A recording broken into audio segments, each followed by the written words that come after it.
अस्सलाम वालेकुम, खुशामदीद, सुबह खैर तमाम देखने वालों को। प्रोग्राम का नाम है गुड मॉर्निंग कराची और मेरा नाम है मोहम्मद यासर। नाज़रीन, प्रोग्राम गुड मॉर्निंग कराची में मुख्तलिफ मालूमात और मसाइल के हवाले से गुफ्तगू की जाती है और आजकल मौजूद गुफ्तगू मुल्क की सियासी सूरत हाल है। सियासी सूरत हाल के हवाले से सुबह से लेकर शाम तक बातें हो रही हैं, मुबाहिसे हो रहे हैं, मुख्तलिफ चैनल्स के ऊपर आप प्रोग्राम देखते हैं।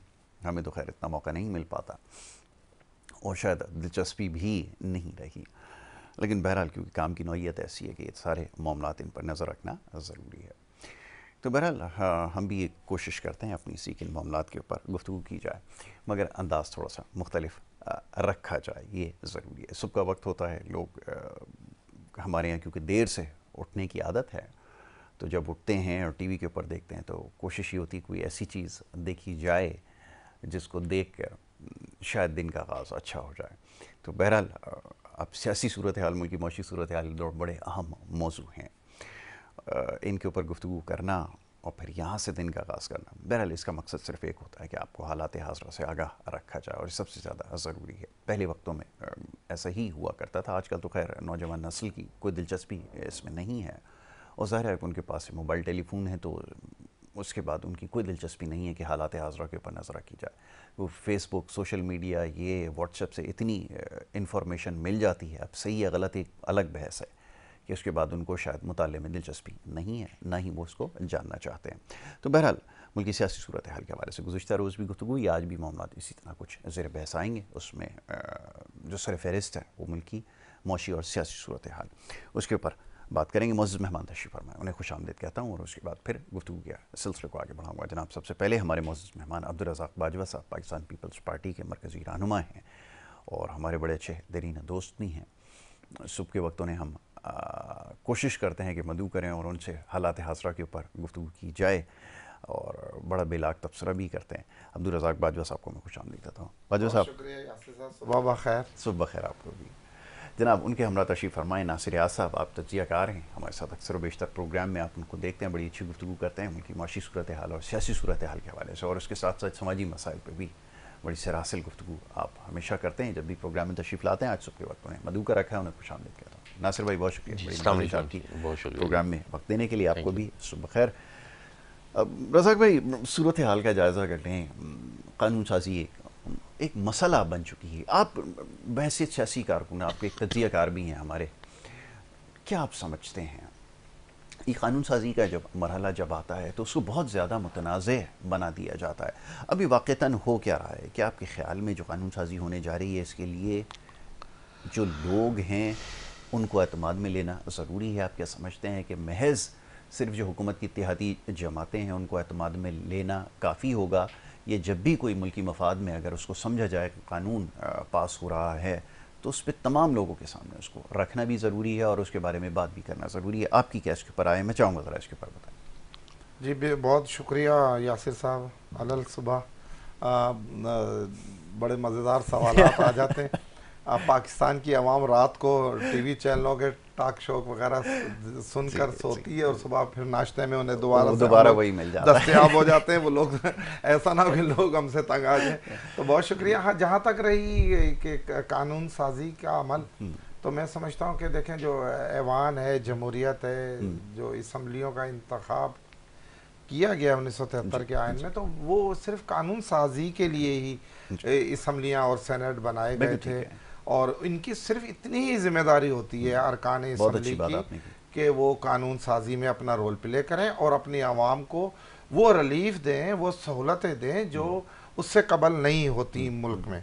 तो मैं समझता हूँ कि कानून साजी तो होनी चाहिए और अगर कानून साजी ना हो तो फिर इन दो बड़े ऐवानों का वजूद जो है वो फिर बेकार सा हो जाएगा। तो कानून साजी के लिए सारी जमातें मिलकर कोशिश कर रही हैं। मैं समझता हूँ कि थोड़ी सी जल्दबाजी की हमारे प्राइम मिनिस्टर साहब ने, या हमारी जमात भी उसका ज़ाहिर हिस्सा है, हम उससे इनकारी तो नहीं किया जा सकता कि तैयारी के बगैर इम्तिहान में हम बैठ गए। बच्चे जिस तरह एक बच्चा तैयारी ना करे और सुबह यूनिफॉर्म पहनकर क्लास में बैठ जाए तो फिर उसका रिजल्ट यही आता है जो आज चल रहा है, तो उसका कोई अच्छा रिजल्ट नहीं शो होता। तो मैं समझता हूँ कि इन्हें पहले तैयारी करनी चाहिए थी, सारी जमातों को एतमाद में लेना चाहिए था और तकरीबन सारी जमातें एतमाद में तो हैं। देखें, एक जो फितना पार्टी है उसको तो मैं ना उसने कभी मानना है और ना उसकी कोई ऐसी रवायत रही है कि कभी उन्होंने किसी मसले पर बैठने की बात की हो। वो तो कहता है मैं कल्ला ही काफ़ी हूँ। जहाँ तक रही JUI मौलाना JUP है शायद, JUI है शायद, हाँ, JUI मौलाना फजल रहमान साहब की पार्टी, उनका गुस्सा मैं समझता हूँ हक जानी पे। आप देखें कि वो PDM के सरबराह होते थे कभी। उन्होंने इमरान खान के खिलाफ बनने वाला एक इत्तेहाद जिसे लोगों ने PDM उस वक्त नाम दिया गया था, डेमोक्रेटिक मूवमेंट, हाँ बिल्कुल, और उस PDM ने खासी कामयाबी भी हासिल की। देखें, वो उस वक्त इमरान खान ने अपने पंजे बहुत सख्त गाड़े हुए थे, सपोर्ट थी पब्लिकली भी, वो अपने आप को अमेरिका, यूरोप, दुनिया भर के ममालिक, साथ में जो हमारे ताकतमंद इदारा था जिसे हम एस्टेब्लिशमेंट कह लें, फौज कह लें, ISI कह लें, आर्मी चीफ कह लें, जो भी उसको नाम दे लें हम, वो सब उसके साथ खड़े थे।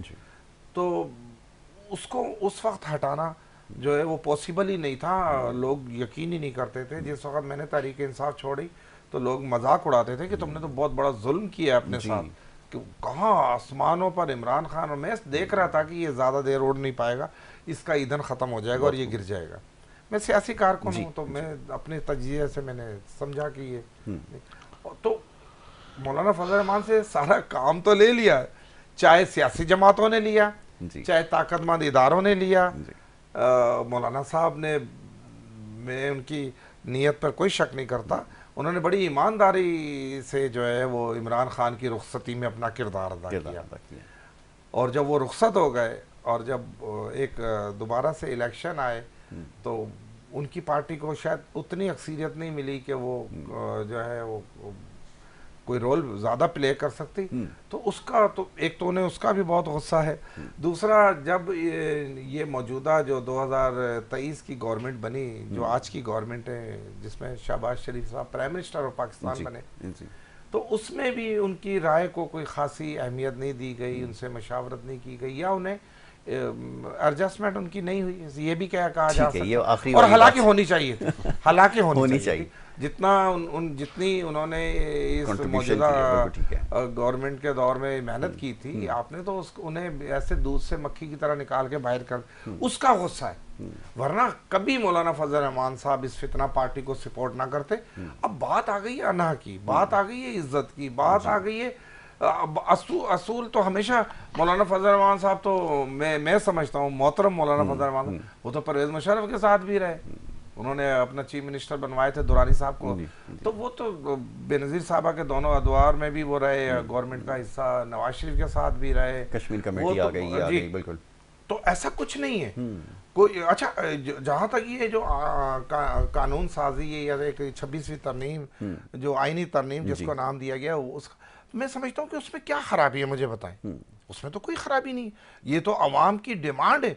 आप देखेंगे, आपने जो 73 के आइन के बाद या उसके बाद अदालतें, अब एक खास आदमी है, मलिक रियाज है, उसका केस 8:15 बजे लिस्ट में सुप्रीम कोर्ट लग जाता है रात को। वो क्योंकि सुप्रीम कोर्ट कहते हैं कि वो दिन रात ही चलती है, शायद वो बंद ही नहीं होती, उसका दरवाजे शायद तो उसमें कोई कुंडी वुंडी नहीं है।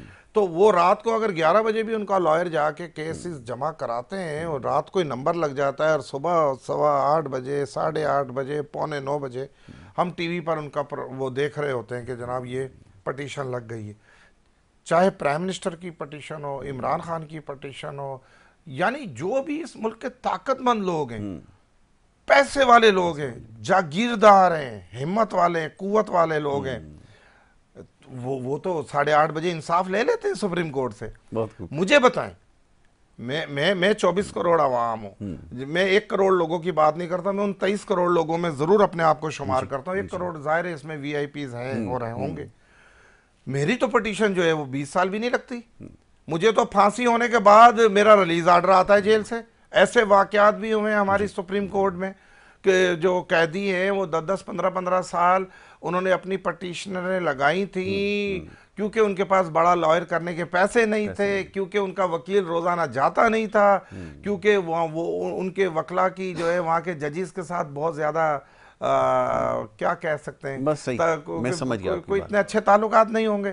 तो वो कैदी, वो बेकसूर, वो पाकिस्तानी तो फांसी चढ़ गए, या उसके 25 साल आपने ले लिए, 25 साल के बाद उनका नंबर आया, जी फलाएं जी बुलाएं जी, खुदा बख्श को, खुदा बख्श तो अब इस दुनिया में नहीं रहे जी कब जनाब, वो तो पिछले साल रिहा हुए थे, अब वो मर चुके हैं। तो ये इस अलमिया, बिलावल भुट्टो साहब, चेयरमैन बिलावल भुट्टो साहब, वो यही कह रहे हैं कि देखें, अगर हम ये नहीं कह रहे कि चीफ जस्टिस साहब के इख्तियारात कम किए जाएं या उनसे ये केसेस, भाई ये VIP सारे केसेस आप अपने पास रखें, बिल्कुल ठीक है। आप आम लोगों को तो जस्टिस दें, स्पीडी आप जस्टिस, आम लोगों को तो, आप अगर एक बेंच अलग हो जाता है जिसका काम होगा एक आम गरीब मुतवसत तबके के पाकिस्तानी का केस सुनना, तो शायद उनका 2-3 महीने बाद नंबर आ जाए, साल में कोई 2-4 बार लगे और वो आर पार हो जाए। अगर वो कसूरवार हो तो फांसी लग जाए, अगर वो बेगुनाह है तो अपने बच्चों में आ जाए। तो हम तो ये चाह रहे हैं, ये है आईनी तरह, इसको स्प्लिट कर दिया जाए। अच्छा, जजों की उम्र की बात है तो जी, जो दुनिया भर में जजेस की उम्र है, अगर जजेस की उम्र बढ़ाई जा रही है तो मैं समझता हूँ इस पर डिस्कस हो सकती है, चाहे आप रखें आप जो आपने उम्र का तयन किया हुआ है अदालत अदलिया ने। हम चाहते हैं, पाकिस्तान पीपल्स पार्टी ये चाहती है कि इस मुल्क में आइन और कानून की बाला सती, जिसके लिए भुट्टो खानदान ने, पीपल्स पार्टी की क्यादत ने अपने वर्करों की कुर्बानी तो दी जी, खुद पूरी की पूरी क्यादत आज मनो मिट्टी के तले चले गई है इस मुल्क में आइन और कानून और जमहूरियत की बहाली के लिए। ठीक है नासिर भाई, आपकी तरफ आऊँगा। अभी जैसे बात हो रही थी तो सियासी मामलात हैं जिसके ऊपर हमने गुफ्तगू की है। मुआशी सूरत हाल के हवाले से लोग बड़ा सवाल करते हैं, तसल्ली बख्श है आपके ख्याल में? क्योंकि पहले जिस किस्म की खबरें, अभी जैसे मैंने कहा रज़ाक भाई, अगर मैं गलत हूँ तो मेरी जो है वो तस्दीक की जाए, कि जो बच्चे हैं ना वो अब तो सोशल मीडिया और यूट्यूब और व्हाट्सएप के ज़रिए ख़बरें जो मिलती हैं वही सुनते भी हैं, वो सच मान लेते हैं, वो फ़लाना कंपनी बंद हो गई, ये हो गई, और नीचे जो लिखा है वो शायद नहीं पढ़ने की ज़हमत गवारा करते। तो ये जब सूरत हाल ऐसी हो तो क्या नज़र आता है, क्या महसूस होता है माशी एतबार से? कोई आपको समझ में आ रहा है कि सूरत हाल बेहतरी की तरफ जा रही है? अब ये जो सियासी मामलात है ये, इसमें अगर ठहराव आ जाए 2 पल के लिए तो हमें ऐसा महसूस होता है कि मईशत जो है वो खुद ब खुद बेहतर होना शुरू हो जाएगी। आप क्या तबसरात, क्या तज्ज़िया इसके ऊपर? जी बहुत बहुत शुक्रिया यासिर भाई, आपने मदू किया। यासिर भाई बहुत अच्छी नॉलेजेबल गुफ्तगू हुई है, सियासी हवाले से भी और माशी के हवाले से, लेकिन थोड़ा सा मैं पहले थोड़ा सा एडिशन करना चाहता हूँ जो सियासी जो अभी बात हुई है इसमें, वो चूँकि एक वो रिदम से रिदम जिस तरह बनता है तो थोड़ा वो ज़रूरी है उसको देखें। जो ये JUI है या जमात इस्लामी, हमने तो देखा है कि अल्टीमेटली जाके ये उधर ही जाके खड़े हो जाते हैं, दोनों की दोनों पार्टियां वहाँ जाके खड़ी हो गई उनके साथ ही, ठीक है। जिनको ये खिताब दे रहे थे ये मुल्क दुश्मन है, ये फलाना है, जो भी उनके। अब बात यह है कि अगर वहीं जाके आपकी एक देखें उसूल भी होती है कोई चीज़, एक बंदा उसूल के ऊपर, अगर कोई राइट पार्टी है राइट साइड की तो राइट साइड पे रहती है, नो मैटर कुछ भी होता है। एक लेफ्टीज है वो लेफ्ट साइड पे रहते हैं, लेकिन ये तो कोई बात ना हुई कि आपको अगर कोई गवर्नरशिप नहीं मिली या आपका कोई ओहदा नहीं मिला या फलानी चीज़ आपकी जो डिमांड थी वो पूरी नहीं हुई, जितनी सीटें आपने बोली थी उतनी सीटें आपको नहीं मिली, तो आप जाके ऐसी पार्टी के साथ खड़े हो गए जिसको आप जो मुल्क दुश्मन आप कहते थे, तो हाँ नजरियाती तौर पर खिलाफ थे आप जाके। हाँ तो वही मैं ये बात कहता हूँ। अच्छा तो ये जो है मामलात, मैं रिकॉर्ड पर है जी। हाँ जी बिल्कुल। तो बात यह है कि अपना कुछ उसूल भी होने चाहिए। ये बात गलत है कि इसी तरह मैंने देखा था आपके जमात इस्लामी के जो अमीर हैं वो भी जाके वहाँ पे उनके साथ हाथ मिला लिए और खड़े हो गए। मैं एक बात कहता हूँ, या तो देखें एक विजन होनी चाहिए, ठीक है। आपका विजन के साथ आप एक पॉलिसीज लेके आ रही हो आपकी पार्टी, तो जो इस्टेब्लिशमेंट है वो भी उसको ज़रूर ऑनर करती है। आपका विजन ही नहीं है कोई, क्या विजन है मुझे बताइए। What is the vision of JUI? कोई नहीं है विजन इस वक्त, ठीक है। इसी तरह जमात इस्लामी का भी कोई विजन बाज़ाहिर सामने नहीं आ रहा। बस यही है कि जी हम डेवलपमेंट कर देंगे, हम ये कर देंगे, वो कर देंगे। वो एक वही इकनॉमिकली इस वक्त जो चैलेंजेस हैं और दुनिया जिस तरह जारी है और बड़े ही क्वालिफाइड किस्म के लोग उसको लेके चल रहे हैं, आपने उसके साथ साथ चलने। फिर हालात ऐसे हैं कि यहाँ पे मिडिल ईस्ट जल रहा है, यहाँ भारत का मसला है, वहाँ अफगानिस्तान का मसला है। उस हालात में बड़ी बेहतरीन पॉलिसी रखती है कि हमने अपनी आवाम को, हमने बचना है इसमें, हमने इसमें इस आग में शामिल नहीं होना। तो उसमें आपने और माशी तौर पे हम बहुत पीछे रह जाएंगे अगर अभी भी कुछ स्टेप्स ना लिए गए। देखें ना मिडिल ईस्ट कहाँ से कहाँ निकलता चला जाए, जो अकलमंदी वाले फैसले कर रहे हैं वो कहाँ से कहाँ अपने आप को, वो अपनी आवाम को तो लेके चल रहे हैं ना सही। तो इसी तरह से यूरोप है, अमेरिका, तो अब पाकिस्तान को आपने इसी तरह से रखना है या बेहतर। तो वो विजन ये JUA को सोचना चाहिए था कि वो बजाय इसके कि उसके सिर्फ सीटों के ऊपर एडजस्टमेंट नहीं हुई, ये नहीं हो तो नाराज़ हो गए और अपना जो है वहाँ जाके बैठ गए। तो ये एक बहुत बड़ा पॉइंट है इसमें। तो मैं समझता हूँ कि इनको चाहिए कि अपना कोई, तो फिर दूसरा ये कि चलो खैर अब जो आप इस्लाम की बात है वो हम उसको बताएंगे कि स्टैम्प कोई लगाते हैं फिर सियासत करते हैं, ये तो गलत है।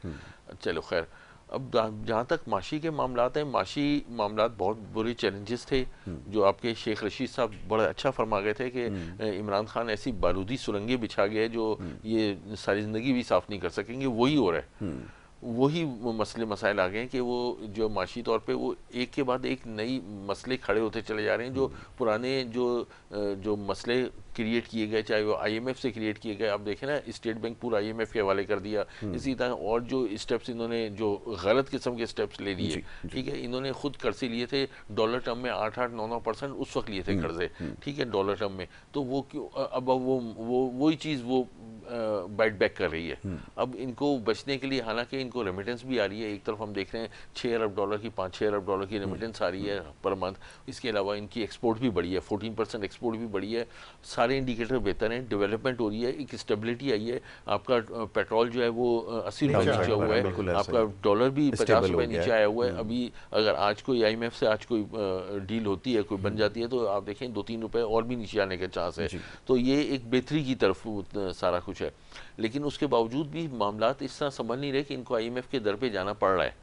अगर 6 अरब डॉलर इनको आ रहे हैं तो, लेकिन 6-7 अरब डॉलर के लिए इनको IMF के हाई रेट के ऊपर और उस पर इनको स्टैंडर्ड चार्टर से भी इनको 11% पे लेना पड़ गया, जो 600 मिलियन डॉलर लेना पड़ गया। तो कोई ना कोई अंदर खाने इतनी थोड़ी सी गंभीर सूरत हाल है जो आम समझ नहीं आ रही।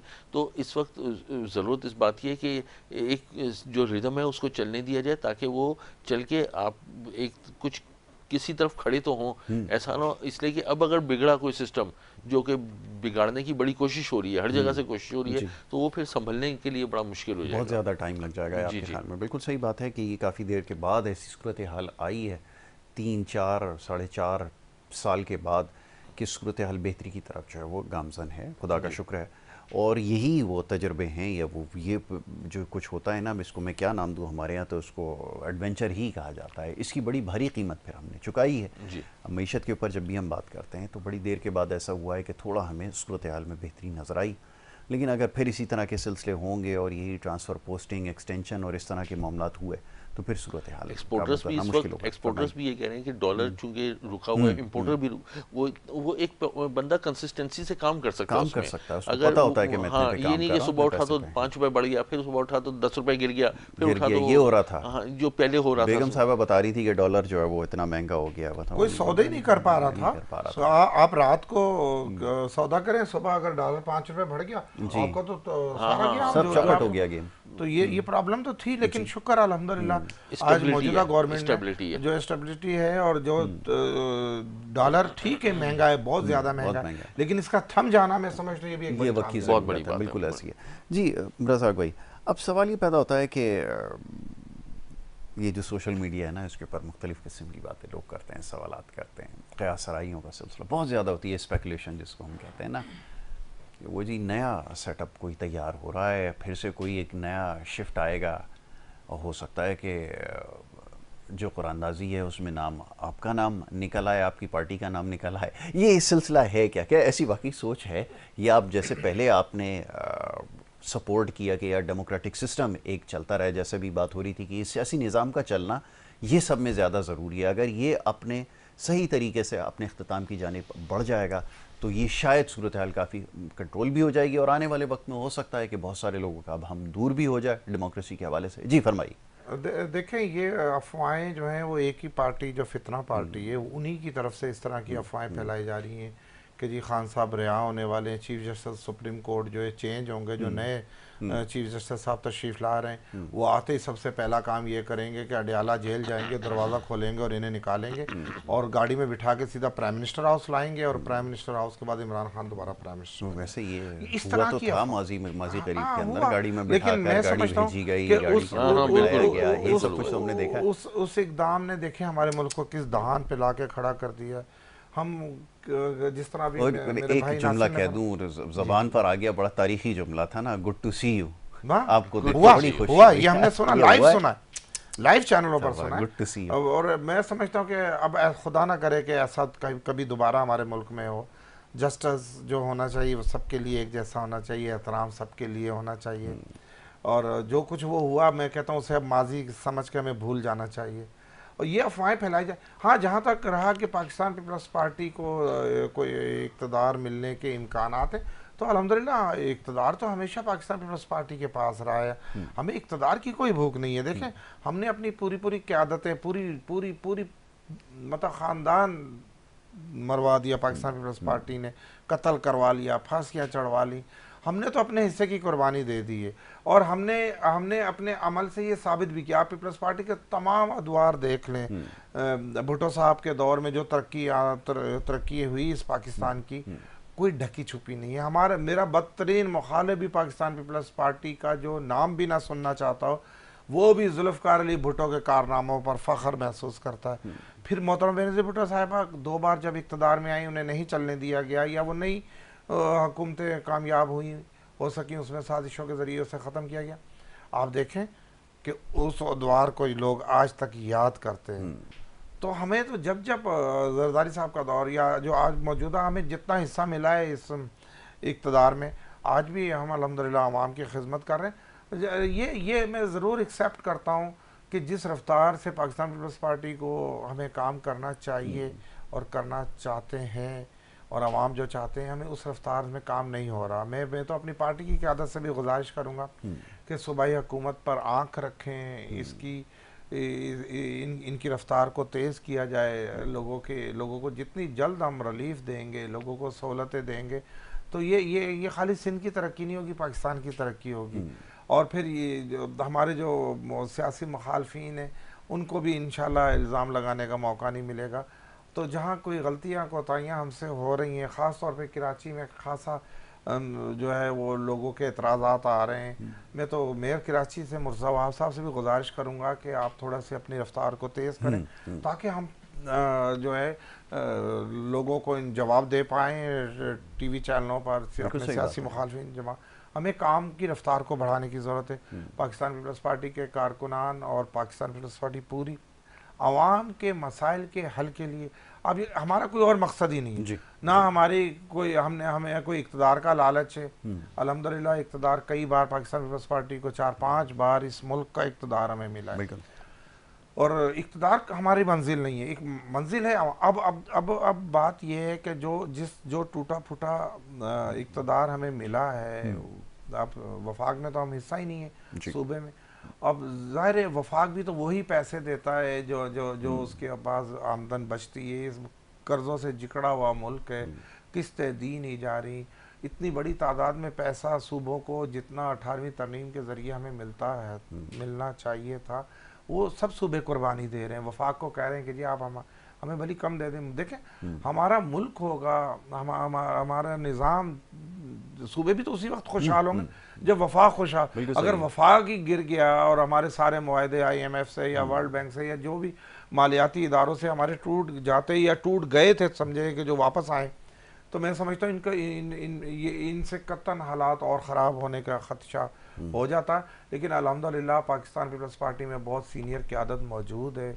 हमारी पूरी क़यादत पाकिस्तान को चलाने के लिए, आगे बढ़ाने के लिए, पाकिस्तान की तरक्की खुशहाली के लिए, और ख़ास तौर पे ये कानून साजी हम क्यों साथ दे रहे हैं? हम आने वाली नस्लों के लिए भला कर रहे हैं। देखिए, कि भाई ये अगर आईनी तरमीम आ जाएगी तो इसमें मैं यासिर साहब आपसे सवाल करता हूँ, अगर आईनी तरमीम पास हो जाती है तो मुझे बताएं कि जी इसमें क्या नुकसान है। बिल्कुल ठीक। लोगों को जस्टिस मिलेगा, लोगों को इंसाफ मिलेगा, लोगों की एक उम्मीदें को अदालतों से बंध जाएंगी कुछ लोगों को तो, लेकिन नहीं चाहते, जो लोग नहीं चाहते इंशाल्लाह वो नाकाम होंगे, हम दोबारा से। लेकिन इसमें अब सवाल ये पैदा होता है ना रज़ाक भाई कि जो खुफिया कुछ चीज़ें हैं या इसमें ऐसी चीज़ें हैं जिसको मंजर आम पर शायद नहीं लाया गया या लाया जा रहा, उसके ऊपर थोड़े से लोगों के सवालात हैं। अब वो आपके मौलाना साहब का भी कहना यही है कि कुछ चीज़ें ऐसी हैं जो डिक्लेयर्ड नहीं। मौलाना साहब को तो फितना पार्टी अब इस्तेमाल कर रही है ना, फितना पार्टी को पता है अब कोई उनके पास और सहारा नहीं है सिवाय मौलाना साहब के। अब वो इसीलिए मौलाना साहब के पीछे नमाज पढ़ने को भी तैयार हैं, वजू भी करवाने के लिए तैयार हैं और सफ़े बिछाने के लिए भी तैयार हैं। और देखें असूल दोनों ने किस तरह अपने असूलों को रोंदा है। मौलाना साहब क्या फरमाते थे तहरीक इंसाफ के लिए, सारी दुनिया, पाकिस्तान की 24 करोड़ आवाम जान, बल्कि दुनिया जान। अच्छा, फिर जो खान साहब, इमरान खान साहब क्या फरमाते थे, या उनकी पार्टी का एक आज भी किसी टीवी चैनल पर, मैं आप एक सीनियर एंकर हैं अल्हम्दुलिल्लाह, मैं आपसे गुजारिश करूंगा कि आप तहरीक इंसाफ के किसी शख्स, चाहे छोटा अदना वर्कर इनका बुला लें, वो भी मौलाना फजल रहमान साहब को जो है ना उनकी तारीफ करने को तैयार नहीं है, उनको अच्छा कहने को तैयार नहीं है, माजी का बोले हुए अल्फाज वापस लेने को तैयार नहीं है। तो मैं तो JUI के दोस्तों से गुजारिश करूंगा कि इस फितना पार्टी से, आप लोगों ने फितने का नाम दिया था, आपने इन्हें यहूदियों की औलाद करार दिया था, हमने नहीं दिया था। तो आप अपने फैसलों पर नजर, इसमें थोड़ा सा एक दो चीजें बड़ा जरूरी हो गई है। पहली तो जो आपने बात की ना कि पीपल पार्टी जो काम कर रही है यहाँ पर, देखिए 30-35 साल से शहर ये पूरे सिंध में बिला शिरकत वगैरह ये गवर्नमेंट में है, ठीक है। तो अब जो चांस मिला, नो डाउट उनकी क़यादत की इस वक्त नीयत अच्छी है, करना चाहते हैं, लेकिन वो जो चाहते हैं वो नज़र भी आना चाहिए, ठीक है। इस वक्त गवर्नमेंट में अगर आपका प्रेसिडेंट भी पीपल्स पार्टी का ही है, ठीक है ना, आपका सिंध गवर्नमेंट भी पूरी पीपल्स पार्टी की है, इस वक्त फुल कोलिशन गवर्नमेंट चल रही है, ठीक है। अब आप उसमें ये देखें कि चूँकि हम कराची के रिहायशी हैं, ठीक है, हम सबसे पहले देखेंगे कि कराची के साथ क्या हुआ है। गुज़िश्ता 2 सालों में कराची का, या तो देखें 2 साल बहुत होता है, 6 महीने में भी नक्शा बदल सकता है। अब 2 सालों में नक्शा और ख़राब हो गया है, हालात और ख़राब हो गए हैं। कराची को क्यों नहीं पूछा जा रहा? मैं आपसे सवाल करता हूँ, आप तो हैं, आप बताइए मुझे। अब आपका मेयर भी आपका है, आपकी प्रोविंशियल गवर्नमेंट भी आपकी है, और फुल सपोर्ट, और उनको ये भी नहीं है, कोई इख्तलाफात भी नहीं आपस में। तो भाई ये जो रोडें शोडें आपके अभी रिसेंटली जो बयान आए आपके जो बल्दियात, वज़ीर बल्दियात का, मुझे नहायत अफसोस हुआ है। उन्होंने कहा जी, उन्होंने अवाम पे ऊपर डाल दिया कि वो अवाम जो है वो रोड पे पानी फेंक देते हैं, जिसकी वजह से रोडें टूट जाती हैं। सारा साल मरी में बारिशें होती हैं, लाहौर में बारिशें होती हैं, आपका नथिया गली में बारिशें, वो रोडें तो कभी मैंने टूटी नहीं देखी, पानी ऊपर गिरा रहता है उनके ऊपर। ये पानी थोड़ा सा किसी ने अगर मग्गे से पानी डाल दिया तो रोड टूट गई है आपकी। आप इस बात को देखें कि आप में अपनी कोताही कहाँ पर है। अब वो वक्त आ गया कि बजाय इसके कि वो उसको इल्ज़ाम दूसरे के ऊपर डालना है, और वो भी अवाम पे डाल दिया बेचारा। अच्छा, किसी एक गली मोहल्ले में अगर किसी ने कोई पानी डाल भी दिया है तो पूरे शहर में तो पानी नहीं डाल दिया था ना, तो पूरे शहर की रोडें उखड़ के रह गई हैं। ये थोड़ा सा देखें, ट्रांसपोर्टेशन बहुत ज़रूरी है। इस वक्त जो एक सफ़र जो 15 मिनट का है वो 1.5 घंटे में अगर सफ़र होगा और ट्रैफिक जैम की सूरत है, तो आप क्या एक्सपेक्ट करेंगे? वो शहर जो सबसे ज़्यादा रेवेन्यू देता है, ठीक है, आपका जो लियाकताबाद का रेवेन्यू है, जो आपका साइट एसोसिएशन का रेवेन्यू है, आपका नॉर्थ कराची इंडस्ट्रियल एसोसिएशन का रेवेन्यू है, आपका बाकी जो कुरंगी है, उनकी आप हाल तो देखें ज़रा। जो रेवेन्यू दे रहे हैं उसको कम से कम बेहतर करने की कोशिश करें, उसको बहुत बेहतर। 2 साल हो गए हैं, अगर गवर्नमेंट को 2.5 साल हो रहे हैं तो बहुत होता है। आधा टाइम आप गुजार चुके हैं, आधे टाइम गुजारने के बावजूद भी आप हमें ये दिखा रहे हैं और वादे कर रहे हैं, और ये क्या मतलब? हम कराची वालों को क्या समझा हुआ है? क्या मतलब ये आप इसको ज़रा गौर करें कि इसको आपकी अपनी क़यादत भी इस टेलीविज़न के उसे मैं भी पीछे के साइड के इलाके उधर बड़े अरसे बाद मेरे चक्कर लग गया, और ये नाज़माबाद से होके गया। यकीन करें, मेरे तो एक तो हिल के मैं, ज़ाहिर बात है हमारे पास एक नॉर्मल गाड़ी है, अच्छा उसके बाद जो है मुझे फिर ये होना है मैं वापस कैसे जाऊँगा, इतनी ट्रैफिक जैम से गुजर के मैं कहाँ फंस गया हूँ, कहीं जंगल में आ गया हूँ, कहाँ आ गया हूँ मैं। तो अब जो वहाँ रहते हैं वो दमे के मरीज़ हो चुके हैं बेचारे, धूल मट्टी खा खा के। जो रोड अगर कोई टूटी बलोच बलोच के कॉलोनी के नीचे रोड टूटी, वो टूटी ही रह गई। जिधर खड्डा कर दिया कोई तो वो खड्डा हो ही गया। वो याद है, मेरा अभी बेटा जद्दा से वापस आया तो वो साल बाद वापस आया तो वो अबू यहाँ जरा आहिस्ता करने खड्डा है, उसको पता था वो साल पहले जो खड्डा था वो आज भी वो खड्डा है। यानी वो हमारे वो रैम में हमारी कंप्यूटर जो रैंडम एक्सेस मेमोरी है उसके अंदर आ चुका है कि यहाँ से बाद यहाँ एक खड्डा आएगा, फिर उसके बाद वो खड्डा आएगा। खड्डा भरते क्यों नहीं है? एक एक फुट गहरे खड्डे हैं, धन धन जा जाके बंदे स्कूटर वाले गिर रहे हैं। एक बंदा भी स्कूटर पतले वो जो जाके स्कूटर वाला गिरा और हड्डियां टूट गई, उसका इल्जाम उसका जवाब कौन देगा? आप मुझे मौका दें। मैं आपकी बात बिल्कुल दुरुस्त है। शहर की सूरत हाल खासी बारिशों के बाद तो बहुत ज्यादा खराब हो चुकी है। मैं उसकी एक वजूहत है। देखिए, ऐसा नहीं है कि पाकिस्तान पीपल्स पार्टी को कराची शहर से प्यार नहीं है। देखिए, ये जन्म पूंजी है बेनज़ीर साहबा कराची में पैदा हुए, हमारे चेयरमैन दूसरे चेयरमैन बिलावल भुट्टो साहब कराची में पैदा हुए। तो जितना प्यार मैं समझता हूँ पाकिस्तान पीपल्स पार्टी को कराची शहर से, शायद दूसरी जमातों को इससे कम हो। 30 साल इक़्तिदार एमक्यूएम के पास भी रहा। आप उनसे भी जरूर ये सवाल कीजिएगा जब भी आपको मौका मिले। वो भी 3 बार उनके पास भी मेयरशिप रही है। हमें तो अभी मेयरशिप मिले हुए कोई साल भी नहीं हुआ तकरीबन। तो ठीक है, आपकी बात दुरुस्त है। मैं कराची की पहले भी 14 महीने आपका मेयर था, उसके बाद भी आपका जब बहस थोड़ी हो रही है तो उसके बाद भी आपका ये पूरा आप ही का सेटअप है। अब तो एमकेएम तो है ही नहीं। आप मुझे इजाजत दें ताकि मैं आपको अपने काम गिनवा सकूं जो मौजूदा दौर में चल रहे हैं। आप देखें कि कराची में ट्रांसपोर्ट की क्या सूरत हाल थी। वसीम अख्तर का दौर देख लें या मुस्तफ़ा कमाल साहब का दौर देख लें या एमकेएम का कोई दौर भी देख लें, चिंग चलती थी। चिंग पता नहीं कहते थे या कि साइकिलें थी या मोटरसाइकिल था, क्या था। इस बसें ख़त्म हो गई थी शहर में। लोग हमारी बहनें, हमारी बेटियां, हमारी माएँ उस रक्षों में लटकी हुई जाती थी। आज देखें, हमने सबसे पहले कराची, हमें पता था कि ये काम तो बड़ा काम है, हमने चैलेंज समझ के कराची को कबूल किया है। आप देखें कि कराची की तमाम बड़ी शायरों में नई शायरा बनाई जा रही हैं, उन पे रेड लाइन, ग्रीन लाइन, मुख्तलिफ बसें चलाई जा रही हैं, एयर कंडीशन बसें। आज 50 रुपए में आपको एयर कंडीशन बस दस्तयाब है कराची शहर में, जहां मिनी बस की छत पर भी 80 रुपए लिए जाते हैं। हम ट्रांसपोर्ट का निज़ाम आपको 50 सालों के लिए देके जा रहे हैं। हम K4 पर काम कर रहे हैं, हम पानी का निज़ाम बिल्कुल दुरुस्त कर रहे हैं। हम कराची के लोगों के शुक्रगुजार हैं। कराची ने पाकिस्तान यूनिवर्सिटी रोड 3 साल से खुदी हुई है, कोई वहाँ ऑरेंज लाइन बनी थी सर, वो है ही नहीं, वो बनी नहीं है। आप नहीं मैं मौका, मैं अब आपका बात आप जो कह रहे हैं वो कर रहे हैं, वो नहीं है हकीकत में सर। वो जो मलिर जो कंटोनमेंट को खुदा है वो खुद ही रह गई। वो तो बेचारे मतलब हम ये जब काम शुरू हुए तो इत्तेफाक से जो गवर्नमेंट का टाइम पूरा हो गया, नई गवर्नमेंट आई। जब नई गवर्नमेंट आई तो फिर निगरान आई, निगरान के बाद फिर नई हमारी अब मौजूदा 23 वाली गवर्नमेंट आई। देखें, ये जो इतने बड़े जो तरक्याती शायरा सड़कें और ग्रीन लाइन या रेड लाइन या ब्लू लाइन, पता नहीं कितनी लाइनें तो बन रही हैं शहर में। ये बनाना कोई इतना आसान नहीं है, ये करोड़ों का काम नहीं है, ये कई 100 अरबों का काम है। इसके लिए बजट की ज़रूरत है, इसके लिए पैसे वफाक देता है हमें, या हम अपने बजट को जो सिंध गवर्नमेंट का 18वीं तरमीम के ज़रिए जो हमें बजट मिलता है उसमें से बचा कर इस पर खर्च। आप मेरे साथ आज वादा करें कि आज रात को हम इकट्ठे विजिट करेंगे। अगर 24 घंटे काम नहीं हो रहा कराची शहर में तो मैं बिल्कुल गुनाहगार हूँ, क्योंकि ये मेरे सामने बन रही है मैन यूनिवर्सिटी रोड की जो ये ग्रीन लाइन। तो आप देखेंगे हम सो नहीं सकते, वहाँ दिन रात काम हो रहा है, लेकिन काम बड़ा है। पाकिस्तान पीपल्स पार्टी ने देखें, जब भुट्टो साहब इक़्तिदार में आए थे 1973 में शायद या 2 में, तो आप देखें उस वक्त भी कराची की सूरत है, ना अस्पताल थे कराची की, ना सड़कें थी, ना रोड थी, ना पोर्ट थी, ना स्टील मिल थी। तो सारा कुछ तो हमने दिया।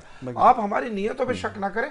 हाँ, आप हम पे करप्शन का इल्जाम लगा सकते हैं, आप हमें सुस्त इल्जाम लगा सकते हैं, आप हम पे तरह तरह के इल्जाम लगाए, वो कबूल कर लूंगा, लेकिन हमारी नीयत पे, पाकिस्तान पीपल्स पार्टी की नीयत पे शक ना करें। हम ईमानदारी से काम कर रहे हैं। अब सुनिए नासिर भाई, आखिरी में मेरे पास बस मैं ये अब मैं एक थोड़ा सा मुल्की हालात के ऊपर जो रोज ये जो जलसे आके कभी लाहौर में कर रहे हैं, कभी मियाँ वाली में कर रहे हैं, और ये अपने आप को ये इनको पंजाबी बैटल ग्राउंड मिला है, ये जाके कोयटा में क्यों नहीं जलसा करते? ये मैं वो क्या एक बड़ा अच्छा वो जुमला कि सिंध में क्यों नहीं आते खुशबू लगा के, यहाँ भी जलसा करें, सखर में भी जलसा करें। ये जो आपके चागी में जाएं, चागी में तुरबत में जाएं, ये सिर्फ इनको अच्छा, अपने इलाके में अपने उधर क्यों नहीं, एक जलसे के ऊपर 50-60 करोड़ रुपए लगता है, वो केपीके की गवर्नमेंट जो उनके अवाम के टैक्सों का है वो पैसे जलसों के ऊपर फोंक रहे हैं। ये खामखा में, ये तो रज़ाक भाई भी कह रहे हैं जी जी, वो बेचारे जो पैसे उन पर खर्च मेरा ये कि इनको अल्लाह ताला नेक हिदायत दे, नेक ये कुछ हौसला करें। अब ये जल और फजूल की बातें अपने या तो कारनामे बताएं, वहां पे आके सिर्फ मैं तुम्हें यूं खाड़ दूंगा, मैं ये कर दूंगा, वो कर दूंगा। सर ये किसी चीफ मिनिस्टर को आपने देखा है कि वो शीशे तो गुल्लू बट बना हुआ, ये चीफ मिनिस्टर एक गुल्लू बट है। हम तो एक गुल्लू बट से तंग थे, वो जो लाहौर का गुल्लू बट था, ये भी अब उस दिन वो शीशे तोड़ रहा है। अच्छा, कभी 5-5 हजार रुपए के नोट तकसीम कर रहा है। वो किस तरह खजाना लूट रहा है सरहद का, केपीके का। क्यों ये इदारे अपनी आंखें नहीं खोल रहे? कहाँ गई हमारी जो एजेंसियां कहते हैं कि दुनिया की मौलाना साहब इनके साथ जाके खड़े हो गए, कान क्यों नहीं पकड़ते? समझ नहीं आई ये क्या हालात है। रज़ाक भाई वक्त मेरे पास खत्म हो गया और मौजू जिस तरफ ये ले आए अगर हम करते तो फिर दूर तक बात। देखिए हम जमहूरी पार्टी हैं, हम तनकीद बर्दाश्त करने वाले और बिल्कुल जमहूरी, ठीक है जी, अच्छे तरीके से है हमारी सवाल। हमारी कोताहियां हैं। बहुत शुक्रिया आपका भी रज़ाक भाई, दोनों मुअज़्ज़ज़ मेहमानों को बहुत शुक्रिया प्रोग्राम में वक्त देने के लिए। वक्त हो रहा है ब्रेक का, ब्रेक के बाद दूसरा सेगमेंट जारी रहेगा। आप देखते रहिए प्रोग्राम गुड मॉर्निंग कराची।